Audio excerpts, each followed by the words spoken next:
مرة كنت في قداس وقاعد بوزع البركة، كويس؟ فعشان كان القداس زحمة قوي فكنت بوزع الرجالة والستات، هنا واحد وهنا واحد عشان نمشي على طول. ففي واحدة ست جت ووقفت كده جنبي، يظهر مستنية زوجها لغاية ما جه زوجها، كويس؟ أو أنا كنت ضيف في الكنيسة دي، بديهم لقمة البركة وربنا معاكم عشان يمشوا. وقفت تقول لي إيه؟ عايز أشكي لك فلان. هو ده وقته؟ أقول لها طيب ما تخليها دلوقتي. تقول لي لا عايز أشكيه لك دلوقتي. يا ستي أنا يعني ضيف هنا ويعني وعايزة تنصرف بسلام. مفيش فايدة.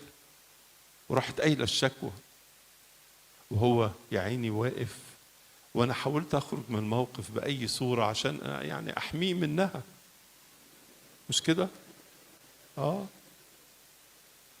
وهي مصممة تقول الشكوى.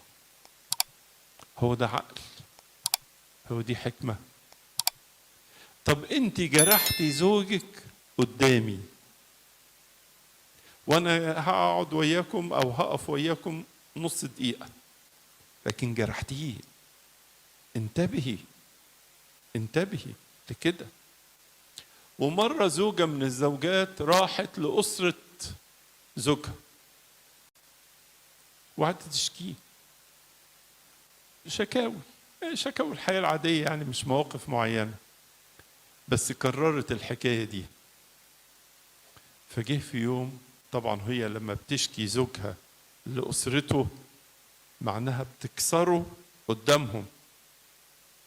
فجه في يوم قال لها التعبير اللطيف ده، قال لها انت رحتي شكيتيني وكررتي الشكوى مرة واثنين وثلاثة، وكل مرة بتكسريني قدام أسرتي، هتيجي في يوم تحتاجيني هتلاقيني مكسور، مش هعرف أسندك. فاهمين؟ واخدين بالكم؟ لازم الواحد يكون ناصح، لازم يكون واحد حكيم، لازم الواحد لا يتفوه بكلمة إلا بالوصية. بالوصية. عشان كده بنقول الأسرة كتاب مقدس يحوي حياة الصلاح.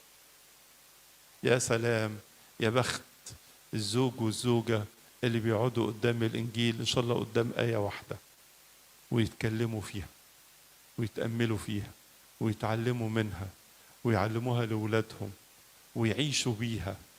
يا سلام، يا بخت هذا البيت، يا بخت الولاد والبنات اللي بينشأوا وفي مسامعهم كلمة الله التي هي روح وحياة.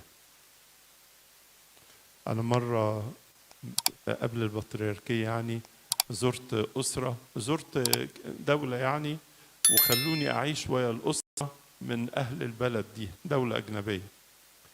فهم عندهم ولد وبنت، والبنت كان عندها سكر وعندها 14 سنة.